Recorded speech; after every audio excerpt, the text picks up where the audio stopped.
کے بارے میں بھی فرمایا کہ میں نے کولو کا جس طرح گدھا ہوتا ہے نا، جس طرح بیل ہوتا ہے نا، اس طرح گدھا بھی ہوتا تھا اگلے زمانوں میں، اس طرح میں نے جہنم میں ایسے لوگوں کو جو لوگوں کو نیکی کا حکم کا کہتے تھے، خود کو نہیں عمل کرتے تھے، یعنی کہ مولوی طبقہ علامہ پاڑے والا، تو ان کو میں نے انتڑیوں کے گرد، اپنی انتڑیوں کے گرد جہنم میں چکر لگاتے ہوئے دیکھا ہے، گدھے کی مانند۔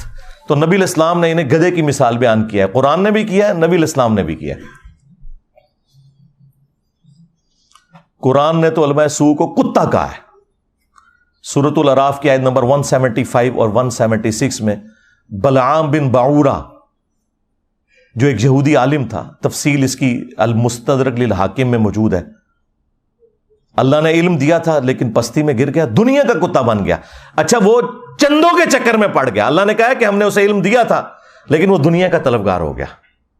اب اس کی مثال کتے کی سی ہے، جس طرح کتا ہر وقت زبان باہر نکالے ہوتا ہے، چاہے اس کے پیٹ میں کچھ ہو یا نہ ہو، اس پہ بوجھ ڈالیں نہ ڈالیں، اس کی رالیں ٹپکتی رہتی ہیں نا، اس طرح اس کی رالیں ٹپکتی ہیں، یہ چندہ بک لے کے پھرتا رہتا ہے۔ آج کے دور میں قرآن پہ، سنت پہ، انبیاء کرام علیہ السلام کی تعلیمات پر عمل کرنے والوں کو اللہ تعالیٰ نے کبھی بھی قرآن میں برا نہیں کہا، ہمیشہ ان کو کہا کہ جو نام لے کر اس پہ عمل نہیں کر رہے، یعنی علماء سو۔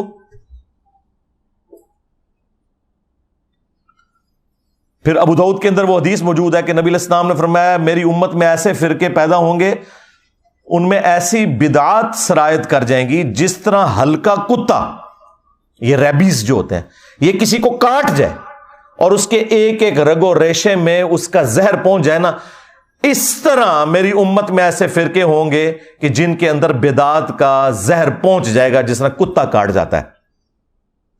اب میں آپ سے پوچھوں گا، یہ کون سا کتا ہے جو کاٹ جائے تو آپ کے جسم کے اندر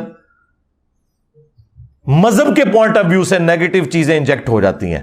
ظاہر ہے کسی کرکٹر، فٹ بالر، اسکواش کے پلیئر کے کاٹنے سے تو ایسا نہیں ہوگا، مولوی کے کاٹنے سے ہی ہوگا نا، کیونکہ دین کا کسٹوڈین اور دین سکھانے والا کون ہے؟ مولوی۔ تو یہ ہلکا کتا کون ہے؟ اور اگر آپ کو یقین نہ آئے تو آپ بریلویوں سے پوچھ لیں کہ دیوبندیوں کے علماء کیا ہیں، وہ کہیں گے بلعام بن باعورہ۔ ہاں، دیوبندیوں سے پوچھیں، کہیں گے بریلویوں کے علماء بلعام بن باعورہ۔ تو میں جو بات کر رہا ہوں اس کے اوپر اجماع امت ہے، ہاں ذہن میں رکھیے گا، میں نے کوئی ایسی بات نہیں کی ہے کہ جس کے اوپر اتفاق نہ ہو۔ وہ اپنی اینک لگا کے دیکھ رہے ہوتے ہیں نا، اس لیے ان کو برا لگ رہا ہوتا ہے۔ آپ کسی بھی مسلمان سے پوچھیں کہ یہ قرآن حکیم میں جو اللہ نے مختلف جگہ پہ فرمایا ہے کہ جو گمراہی کے پیشواں ہیں یہ اپنے ماننے والوں کو اپنے ساتھ جہنم میں لے کے جا رہے ہوں گے، تو اگر کسی بریلوی سے پوچھیں کیا اس سے مراد احمد بریلوی صاحب ہوں گے، کہے گا نہیں نہیں نہیں، یہ تو دیوبندیوں کے بارے ہے۔ دیوبندیوں سے پوچھیں، وہ کہیں گے احمد بریلوی کے بارے میں، اور یہ کہتے ہیں، وہ کتابوں میں بھی لکھا ہے۔ نہ تسلی ہو تو المحند علی المفند اور حسام الارمین پڑھ کے آپ دیکھ لیں، شیطانی لشکر کہہ دیا ہے، کتا تے شاہی کوئی نہیں، شیطانی لشکر۔ شیطان سے بڑا تو اللہ کا کوئی دشمن نہیں نا، اس پلانٹ ارتھ پہ، اس کائنات کے اندر سب سے بڑا گمراہ شخص اگر کوئی ہے نا، شیطان ہے۔ تو یہ سارے ایک دوسرے کو کہتے ہیں، صرف ہم نے اس کو ایکسپوز کر دیا ہے پبلک کے سامنے کہ ان کا پوائنٹ آف ویو کیا ہے۔ آج بھی یہ لوگ سوچ رہے ہوں گے کہ دیکھو مسئلہ سویڈن ہی جو ہے تو انجینئر صاحب ساڑھے مگر پہ گئے ہیں، اس لیے پڑھے ہیں کہ بھائی ان کی دشمنی تو سب پہ عیاں ہے، پوری دنیا کے لوگ انہیں برا کہہ رہے ہیں، تم لوگ جو ہے نا عزتیں امیل کر رہے ہو اللہ رسول کے نام کے اوپر، تمہارے جو چہروں کے اوپر میک اپ ہے نا، یہ تو میں نہیں اتارنا ہے نا، ان سے ہمیں کم تکلیف ہے، تم نے ہماری نسلیں خراب کر دی، ہمارے آباء و اجداد کو جہنم میں پہنچایا تم لوگوں نے، قرآن و سنت کے نام پہ جو تم بتاتے رہے، جو چورن بیچتے رہے، وہ ہمارے بڑے یہی سمجھتے رہے، یہی قرآن و سنت میں لکھا ہوا ہے۔ اس نے تو دنیاوی طور پر قرآن کو آگ لگانے سے کیا قرآن ختم ہو جائے گا؟ زیادہ زیادہ ہمیں ایک تکلیف ہوئی ہے نا تو ہم اس کا اظہار کریں گے۔ تو مجھے بتائیں کتنے مسلمان ہیں جنہوں نے یہ آگ لگائے جانے والے واقعے کے بعد آ کے وی لاگ بنایا کہ ہاں بھائی آج کے بعد میں 5 وقت نماز پڑھوں گا، میں داڑھی رکھوں گا اور آج سے ہی میں قرآن ترجمے سے پڑھوں گا اور میں دیکھوں گا کہ میرے رب نے مجھ سے کیا کہا ہے. تم نے میری اس کتاب کو آگ لگائی ہے, میں آج سے اس کتاب کے مطابق عمل شروع کر دوں گا. ایک کوئی گل کر کے دسے, کوئی نہیں کرتا. نہ کوئی عالم, نہ کوئی وائز کسی کو کہے گا کہ تم ایسا کرو, کیونکہ کتی چورا نہ رلی ہوئی ہے. ہاں, گھر کی حفاظت کے لیے کتا رکھا جاتا ہے نا, اگر وہ چوروں کے ساتھ مل جائے تو پھر اس گھر کی حفاظت نہیں ہوتی. آپ کے بھی یہ علماء سو جن کو قرآن میں کتا کہا گیا, جنہیں سنن نبی داؤد میں نبی الاسلام نے کتا کہا, جنہیں قرآن میں گدھا کہا گیا, جنہیں بخاری مسلم میں نبی الاسلام نے گدھا کہا, یہ بھی مل گئے ہوئے ہیں ان کے ساتھ. قرآن و حدیث ڈائریکٹ نہ پڑھنا گمراہ ہو جاؤ گے, قرآن و حدیث ڈائریکٹ نہ پڑھنا گمراہ ہو جاؤ گے. اور اس بات کے اوپر کسی کی جرت ہی نہیں ہوتی کہ بولے, کہ ان کو للکارے کہ یار یہ کیا بات تم کر رہے ہو,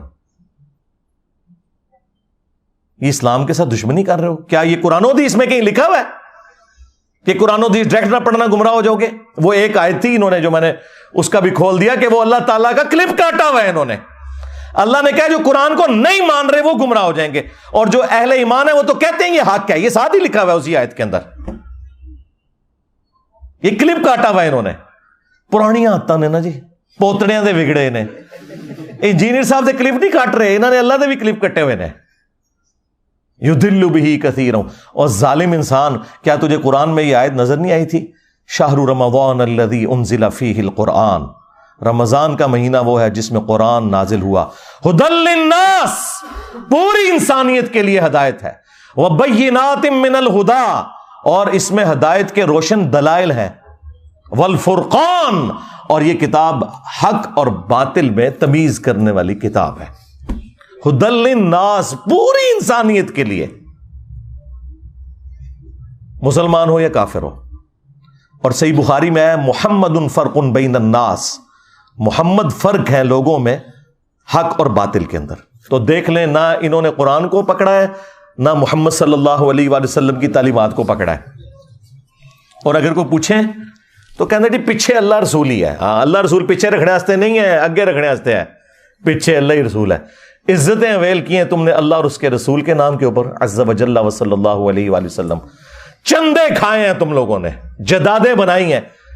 رسول اللہ صلی اللہ علیہ وآلہ وسلم کے نام پر دھوکہ دے کر لوگوں کو, مکے اور مدینے کے نام کی آوازیں لگا کر تم نے سواریاں سوار کی, لیکن پھینکی جا کے بغداد میں, اجمیر میں, دیوبند میں, بریلی میں.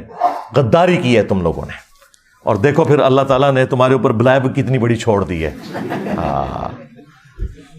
جو کہتا ہے کہ میرے نبی عیسیٰ ہے ہی کوئی نہیں, تیرے بابے تھے شے ہی کوئی نہیں. اس تکلیف کا اندازہ آپ کو ہوگا جب آپ دعوت کا کام کریں گے. پھر آپ کو پتہ چلے گا انجینئر صاحب تو بہت نرم ہے, وہ تو خالی شعر پڑھتے ہیں, ان کے ساتھ تو کچھ اور ہونا چاہیے. یہ قرآن کے ساتھ غداری ان لوگوں نے کی ہے. اگر آج مسلمان اس واقعے کے بعد یہ ایک سبق لرن کر لینا کہ ہم نے خود بھی قرآن پڑھنا ہے ترجمے سے, قرآن کی تعلیمات کو سیکھنا ہے اور اپنی اولاد کو بھی سکھانا ہے, تو میں کہتا ہوں یہ نقصان کچھ بھی نہیں ہے اگر ہم یہ کرنے میں کامیاب ہو جائیں. قرآن حکیم میں اللہ تعالیٰ